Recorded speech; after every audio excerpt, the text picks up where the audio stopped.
So I talked about the Tim Pool Muse. I put out a tweet about it, and this is the thing. Like, I'm always one to admit when I'm wrong. I will rarely gloat when I'm right, but I reserve the right to do so. And then this entire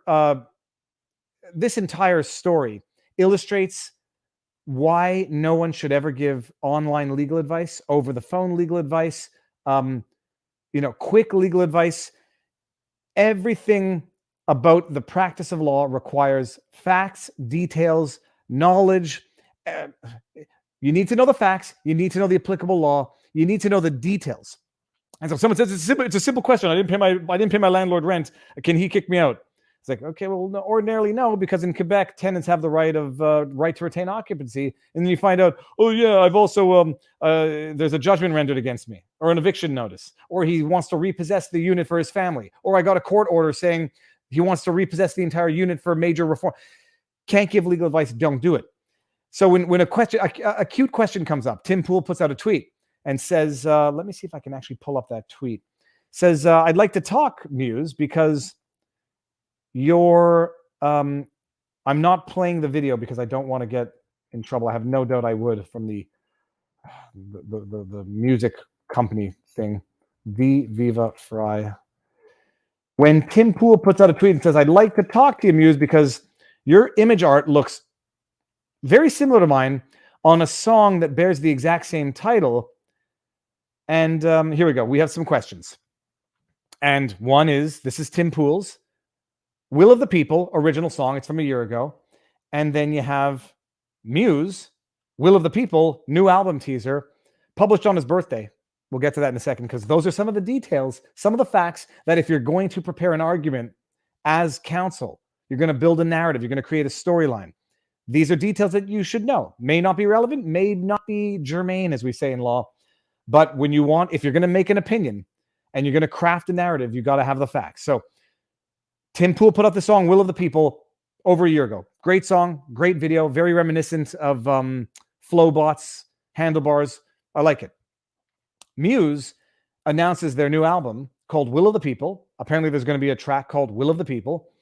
And if you look at it, just the graphic arts, the theme, the imagery looks, similar, and the titles are identical. Now, 30,000-foot overview. In law, titles are not protectable by copyright, and they're not protectable by trademark in Canada anymore since the decision. So ordinarily say, okay, look, looks the same. The idea, the concept of Will of the People itself, it's not radically new. It's an 18th century philosophical concept. Okay, ends there. Well, then I thought, there was the music video. And when I went to look at this, I saw this music video, which was actually the music video for a song called Compliance. I think the music video is better than the song. Song's not bad, in my mind. That's a graphic from the song, which I'm going to move away from because I don't want to have any incidental issues with copyright trolls on the interwebs. So I went to listen to the song, which I thought was the song that Tim thought, stole the idea, stole the theme, stole the storyline. It's called Compliance. I was like, okay, similar vibe. But, other than the title, other than the graphic, I still don't see it. It was the wrong song. And what it actually was this 34-second teaser that Muse put out called Will of the People. Muse, selling their upcoming album, which they're going to be releasing in August, which is a long ways away. March, April, May, June, July, August. 5 months away. So interesting. It was Tim's concern, or the fear or the perception of copying was in the short video that they put out, which seems to be selling a bit of the song, and you hear Will of the People in the song, which I'm not going to play, because when I heard that, first thing is I said to myself, that sounds like Beautiful People, Marilyn Manson. And if you go listen to it, it really has the rhythm, the beat, that was a good one. It really sounded like Beautiful People, the Beautiful People. I just saw Ron Perlman's face again on my phone as I went to check Rumble. So let's just make sure that I have not left anything on Rumble. Okay, we're good. Go listen to it. I think Muse might have more than one problem coming out of this, if they do have problems. When I heard the music supporting or underlying that 34-second video, I thought it was Marilyn Manson's Beautiful People. I had to go listen to that video again or watch that video again. And it's sufficiently different, but the rhythm is the same. And I mean, my initial reaction was, this is Beautiful People, because I didn't even hear what they said. I heard the people, and they were saying will of the people, where I actually thought it said beautiful people. So setting that aside, Tim's concern is, or if you compare it, that 34-second video is the same timeline, is the same sort of frame by frame of the intro to Tim Pool's music video and the end piece to it. We're going to get into this, actually. Alex Aiello says, so my assumption is that the Muse song is likely to be a tribute to Tim Pool because it was dropped on his birthday. If it is a tribute, is that allowed? What did I just say about giving legal advice on the internet? These are questions I'm going to ask Robert Sunday, actually, because that's a good, if it's so, but then there's so many, there's so many nuances in copyright violation, copyright infringement. If there's a net benefit, because, Muse is huge, Tim is big, but this could in theory drive more traffic to Tim's song as opposed to siphoning traffic from it, even assuming that there is in fact bona fide copyright. If it's just a similar ode to, and that doesn't what's the word? Not what a parasite sucks away from. If it doesn't cannibalize the market for Tim Pool's song, if it actually increases it, well, there'd be an argument there. But in theory, copyright infringement, even if it results in a net benefit to the egregious individual, it's still copyright violation. Good question, though. A tribute would be interesting. That would be a fun spin on this. Because there's an argument that there's an argument that they're in the same sphere of influence, Muse and Tim Pool, and there would be a strong assumption that Muse has heard of Tim Pool and his music video and his song. To be honest, I think Tim is just doing some big brain, high level guerrilla marketing, smart move. I can never argue intentions. All that I'm saying is, when I found out that on the one hand, I had reviewed the wrong video, I was like, okay, so I came to a conclusion based on inaccurate facts. I then went back to look over the proper video because I was told I'm an idiot. And when I'm an idiot, I like to be told I'm an idiot. I went back to look at the original, and it's there. I got some more questions now. So I'm going to go back here. Yeah, you're as useless as a. How do I get? I don't know which one I have up. Come on. Viva for on Twitter. Okay, I'm an idiot, and I can't figure out how to get rid of this window, so I'm just going to remove this, bring it back, because I'm an idiot. I'm going to fire that producer. Hold on. Was it this one? Yeah, this is it. Okay, so no, but that's not going to tell me which one it was. Guys, hold on a second. Ich bin ein moron. I'm a moron. I just want to bring it up. Twitter. Is it this one? Okay, it is this one. I'm going to scroll down here. Tim Pool. And I'm just going to go to my comparison, because I cannot play the videos without having an immediate problem. So I'm just going to go show screen grabs telling the story of the intros of both songs. Same title. Let me see if we're seeing it properly here. Now I'm seeing things. Close this down. Okay, there we go. We're seeing the same thing. So same title, same color theme. So for everyone appreciates what's going on here. On the right, this is Tim Pool's song on the right, 3 screen grabs of the intro. The 4th screen grab is at the end of Tim Pool's song, and I love the messaging as well. The revolution, they come, the people join the revolution, they haul their ropes over the statue and they tear it down like they did with Saddam Hussein. And in Tim Pool's video, the statue of the tyrant, I think, is on a rotating axis with 4. So, they pull one down and it just gets replaced by another tyrant. Great concept. Whether or not it's a fundamentally original idea, humans have brains and they think, similarly. Someone has probably had a similar idea. But this is the storyline. Intro, Starts with what looks like a monolith, and it had some thing on it that looked like Fauci juice injectors, but I don't know. Then you got a statue with ropes on it. And this one is at the end of the video. So 2 are from the beginning, 2 are from the end. People throw ropes over the statue, pull it down. And in Tim Pool's video, it's a rotating axis. On the left is from the short video, the 34-second video to sell Muse's new album. Looks like LA. Sunrise is orange. You can't do so much about that. You've got statues with ropes on it here, which, looks similar to here. Then you got people attaching more ropes to it, and then they pull it down. And what you have after they pull down the statue are 3 heads in the ground. Now, I don't know Muse very well. I don't know if this is Muse's face. I actually thought one of them was a relevant current political figure, but I don't think it is. So I don't know if these heads are band members of Muse, who they're intended to be.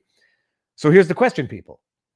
If you stumble across Muse's short video and you see this, you see the title, do you think this is related to or going to cannibalize or copying to a point which is violating of copyright, which is the expression of the idea, not the idea itself, which is the work as a whole, not the title of the work individually?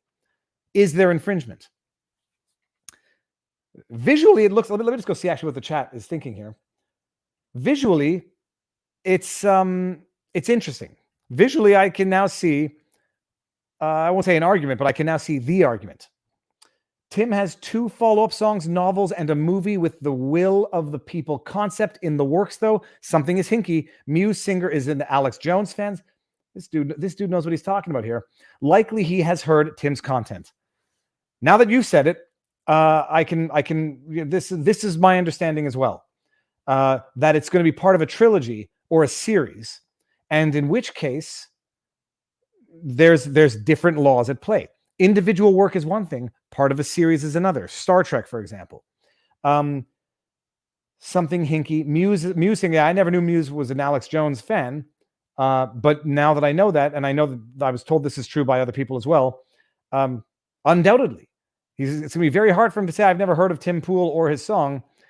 But in general, in the music industry, anyhow, it's tough to say that. When I can only think of Dark Horse from Katy Perry, but when music is out there and published, and someone had access to it, and it was popular enough that they would have heard it, there's that.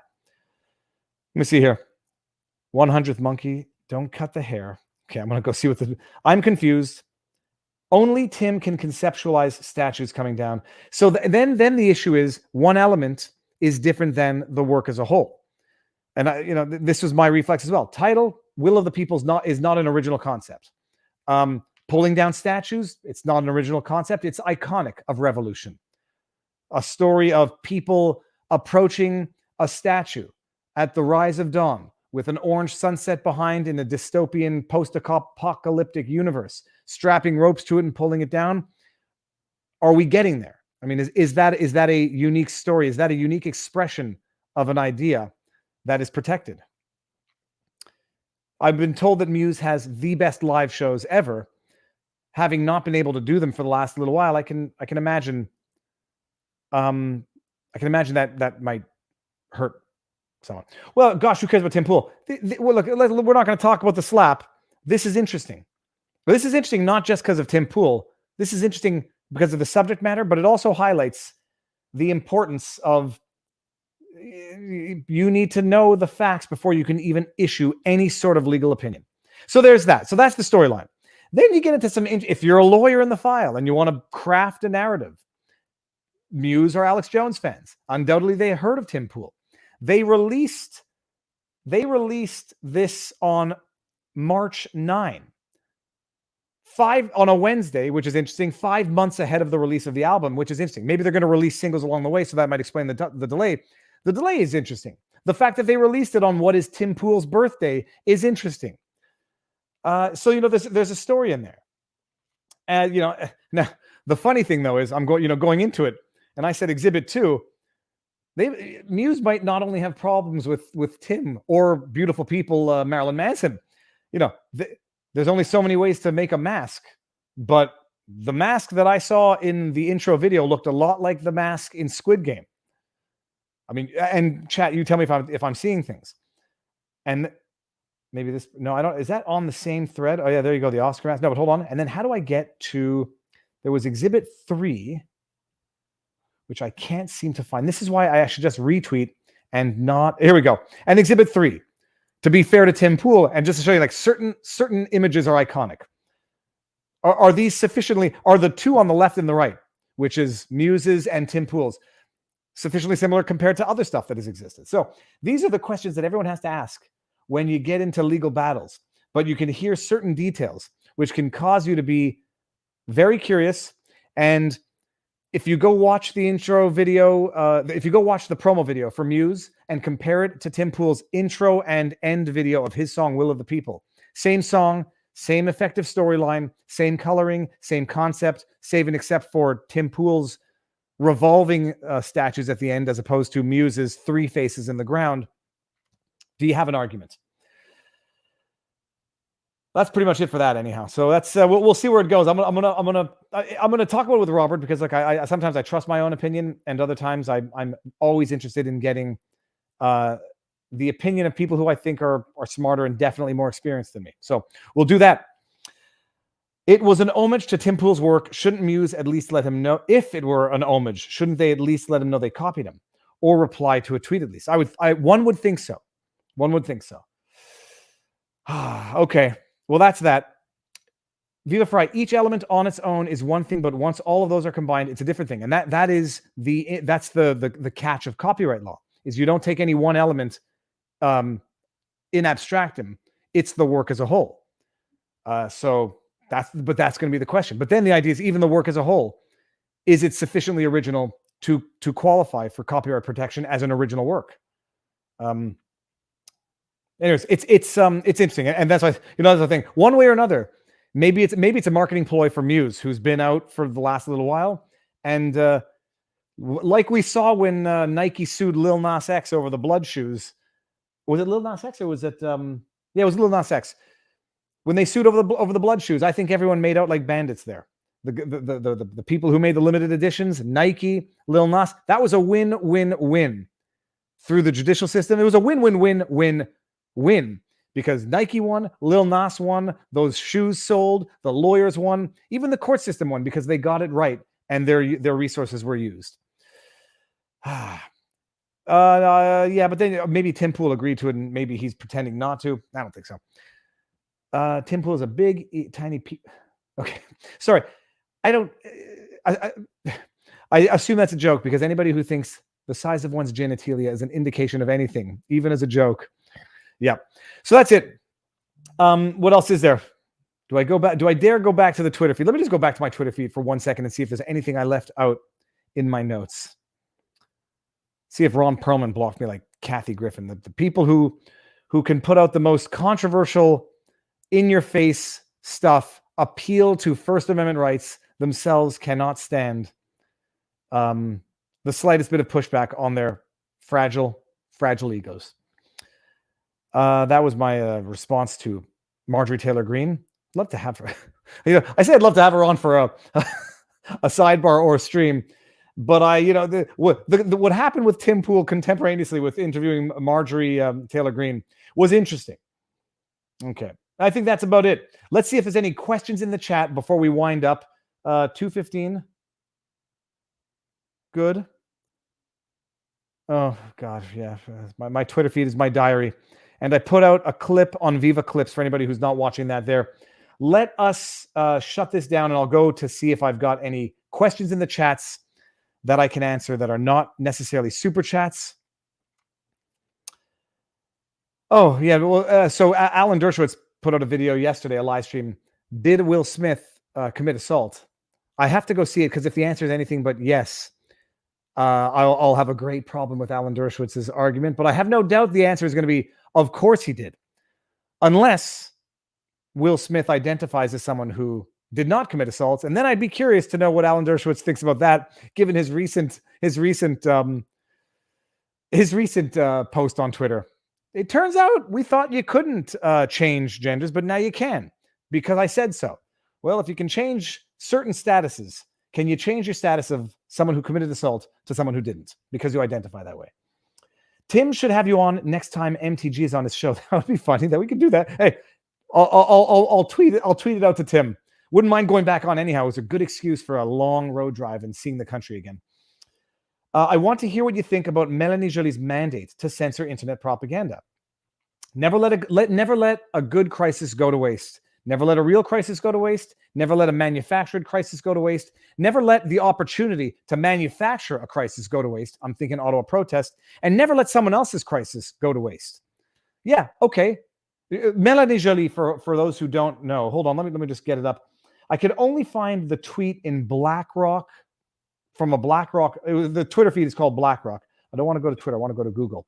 Melanie Joly, who was the mayor of Montreal, now the Minister of Foreign Affairs. Melanie Joly. And by the way, Melanie, hold on a second here. Melanie Joly, censor propaganda. You know what? Hold on. Let me just show. I'll show you the work that I'm doing so nobody accuses me of. She's now the Minister of Foreign Affairs. She replaced Marc Garneau because the way Justin Trudeau rewards loyalty and success on the campaign trail is by shuffling out Marc Garneau, who got reelected in my riding with 53% of the vote. Shuffle him out of Minister of Foreign Affairs and replace him with Melanie Joly. For all her, I'm not lambasting her credentials, except to say that maybe she did not have the credentials to be the Minister of Foreign Affairs. Maybe she didn't have the requisite experience. And I know that she didn't have the requisite professional experience. She has not even lived long enough to have the requisite life experience. So let me just see if I can get this.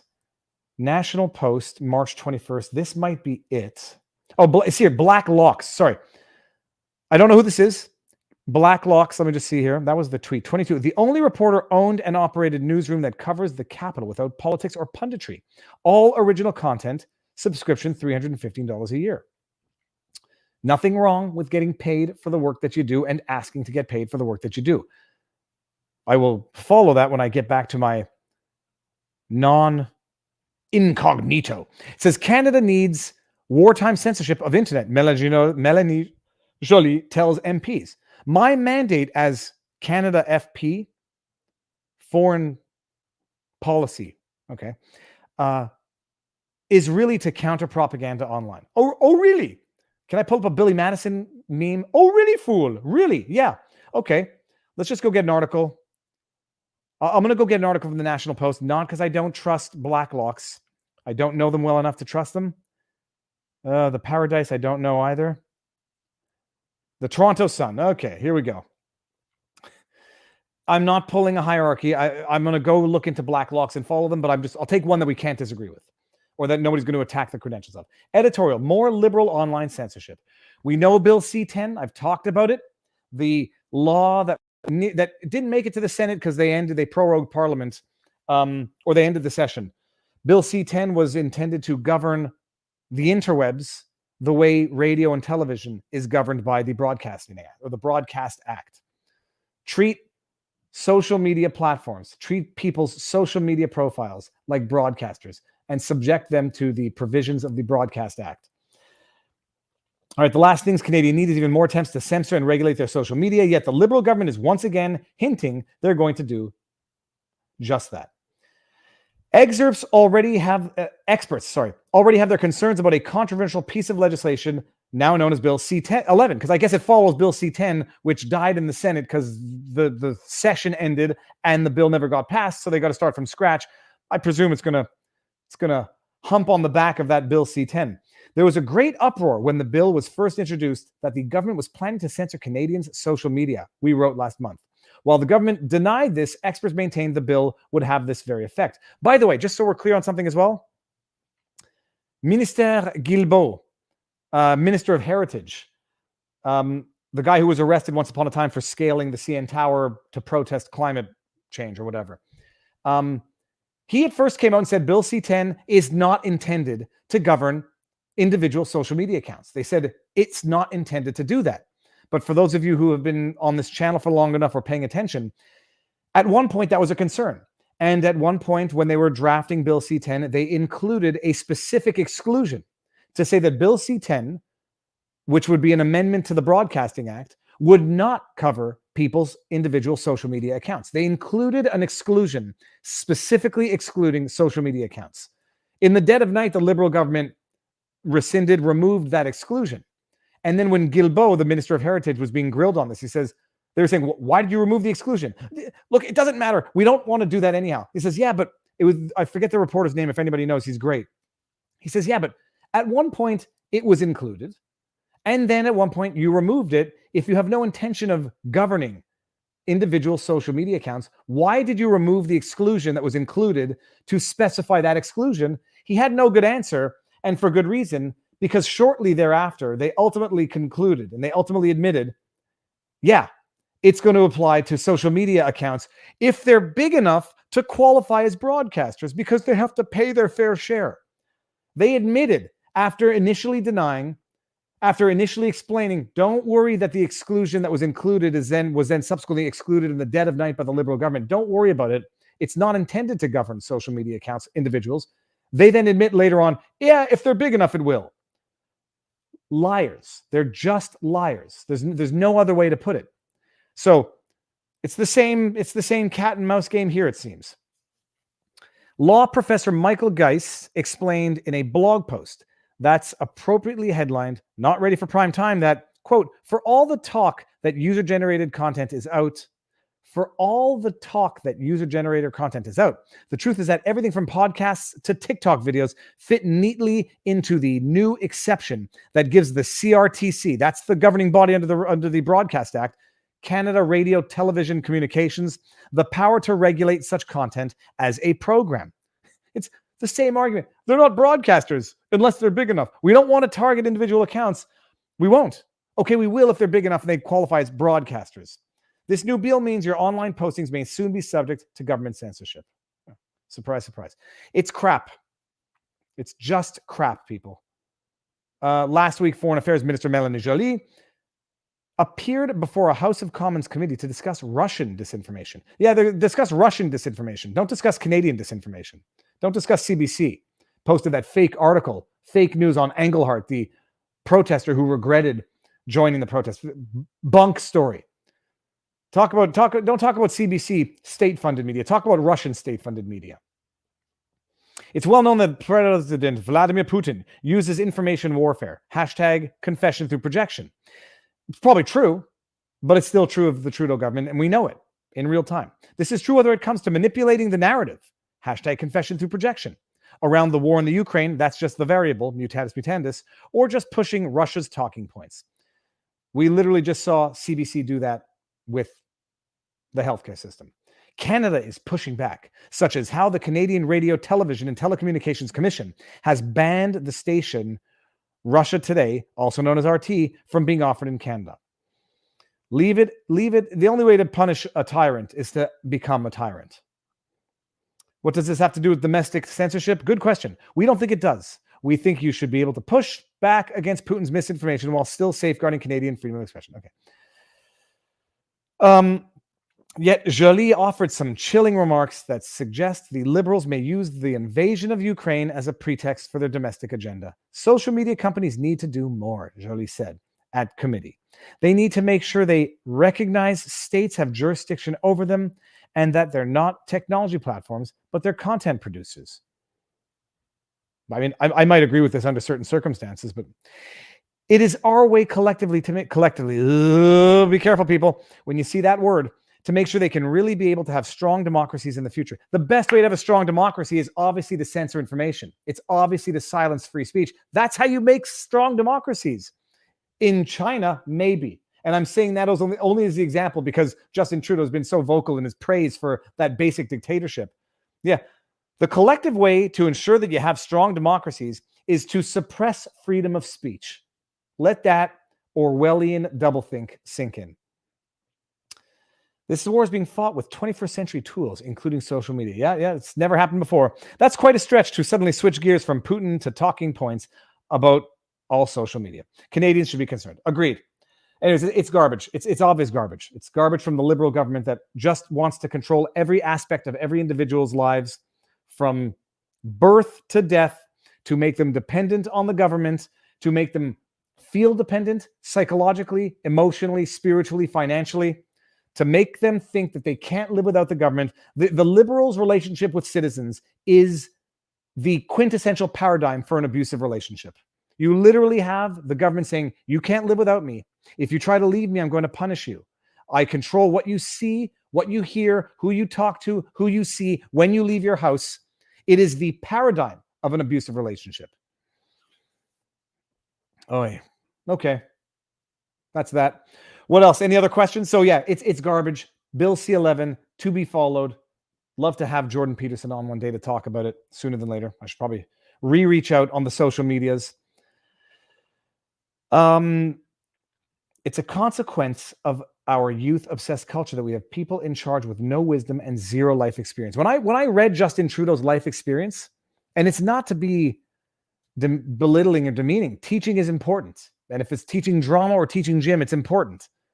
But becoming prime minister, when his university education is nothing stellar, and I'm saying that like not to be an arrogant prick. It's surprising, but it's not to say that you can not go to university and still have such wicked business experience, business acumen, life experience that you can be just as able to govern. He's got neither of those. I mean, for goodness sake, I have more business experience than Justin Trudeau. I ran my own law firm. It was small, but I know what it's like to run a small business in Canada. I know what it's like to hire, to have to fire, to do due diligence, to deal with the freaking government paperwork that they make, to deal with a bar society, to deal with business, to deal with marketing, advertising. I mean, I've had to do it. All of it was kind of fun, except for the practice of law. I still never got used to that. So there's that. I mean, it's inconceivable. They're young, they have no life experience, and they think that they have all of the answers. And not just that they think they have all of the answers, they think that they are all of the answers. I mean, it's one thing to have an answer. It's one thing to think that the only cure to historical government abuses is more government overreach. The only way to cure the wrongs that the Canadian government have perpetrated against Canada's Indigenous is with more government and more interference in individuals' lives. Yeah. You go from apologizing to one historical atrocity to arguably, and I will say not arguably, committing a current government atrocity for which future governments will be apologizing, if not outright paying. Dude, I'm not sure. I'm not sure that you'd want to trade. I'm not sure that you'd want Justin in the States.